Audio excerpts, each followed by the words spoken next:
I'm supposed to be doing a show like every Saturday because my last show was on Saturday.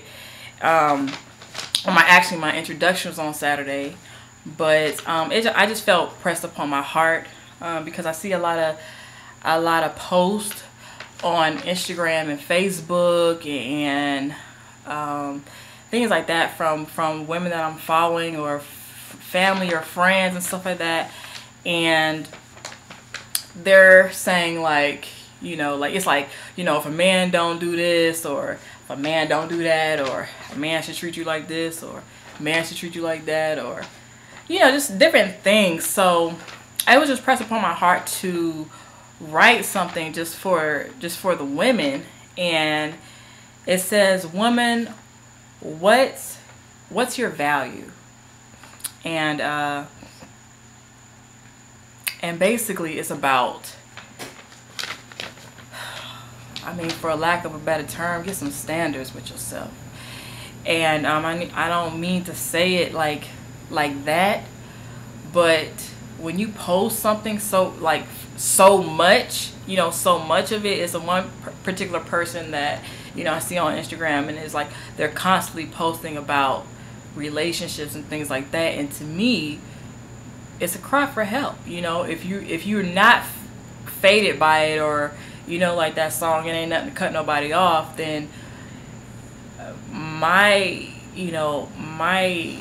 response to that is, why even let them in the first place? So this is the list that I think that women should start off with. First and foremost, you need to get into church. You need to pray. You need to be a woman. You need to be a woman of God, because I did that, what's that word called? Celibacy thing. I try to do it on my own. It don't work. It don't work unless you are fully changed from the inside out, and only one person can change. Only one person can change you. It's not even a person, it's a God. Only God can change you from your inside out, for you to hold yourself and keep yourself until you're married, or until you find a man. Because deep down, like, everybody wants to be in a relationship. Everybody wants to be in a committed relationship. They want love. They want women. We want support. We want protection. We want to be provided for in more aspects than money. And so I wrote down a whole thing. We're gonna talk about it. So first thing, if he's not a man of God, and also if he's not, and even if you're not a woman of God, the relationship is bound to fail. It's so many temptations out there in the world. I talked to one of my friends, and he was like, if I didn't love God, I would have been either left my wife or cheated on my wife. So it's so many temptations out there in the world, and how some women are, they only want you when you got somebody. Anyways, so and also, like, a true man of God. There's a lot of men that say that they are a man of God, but you judge, and not necessarily you judge, but well, yes, you do judge. You judge a tree by the fruit that it produces. So if he says he is, then his actions will say it for him. If he have to say that he is, then that means his actions not proving it. You have to get to know the spirit behind somebody. You have to get to know, like,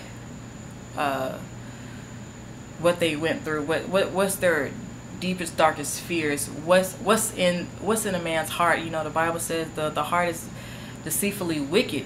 Who can know it? And that requires a lot of praying. That requires a lot of talking with God, and also having conversations with him, just to see where his mind is at.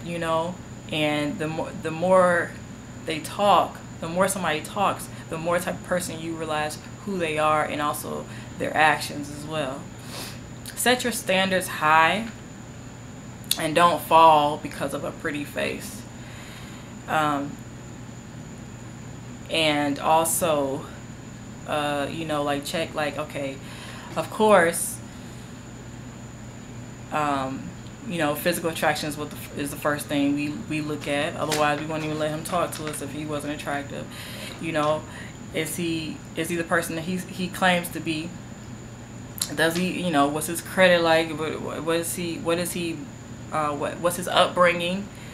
What's his finances, as far as like what he's putting his money towards? You know, is he flashy? Like, to me, the mentality of a flashy man is basically like a broke man that just happened to have some money.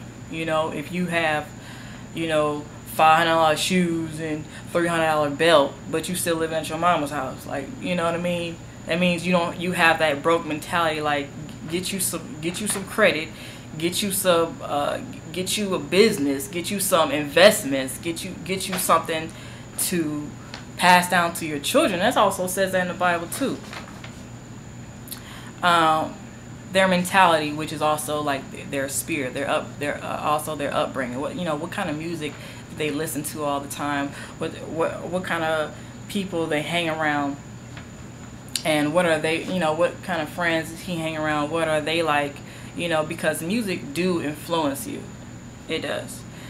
And also, is he scorned? You know, is he, yeah, it was a period in my life that is like, it seemed like every guy I met was hurt over some old woman. And to me, that's not fair. Like, I shouldn't have to clean up another woman's mess. And I mean, vice versa, a man shouldn't have to clean up another man's mess. Like, no, you need to deal with that, and, you know, holler at me when you ain't worried about her. And also, can you pray with him? Can you worship the Lord with him? Can you sit down and read the Bible with him? Do you all believe in the same God? Do you have the same morals? Do he even believe in God? And in my story with that, I dated somebody for 2 years, and I just started going to church and stuff like that. I just felt like God was calling me back into his presence, into his arms. And, you know, I invited him to church one day, and he just said the most heinous things about church and about God and things like that. And it just turned me off completely. Like, I didn't even look at him the same.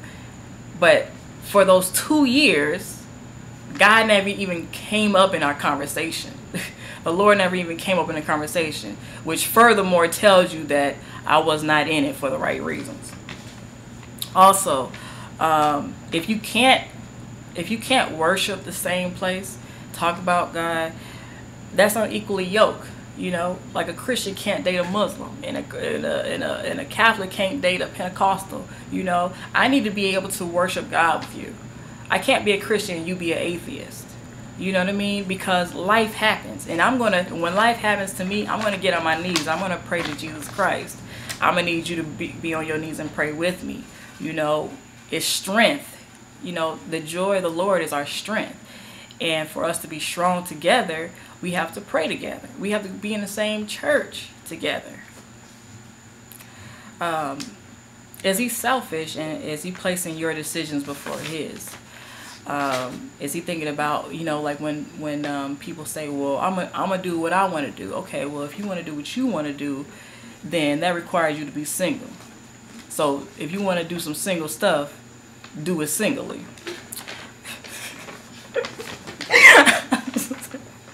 That was funny. Shut up. Okay. All right. That was kind of... Okay, we're going to bleep that out. Okay. Let it ride. All right. Okay. Stop falling for these men because they're good in bed and they have money. Basically, you're putting a price and a value on what you have between your legs. And that's why the Bible talks so importantly about marriage, and it talks about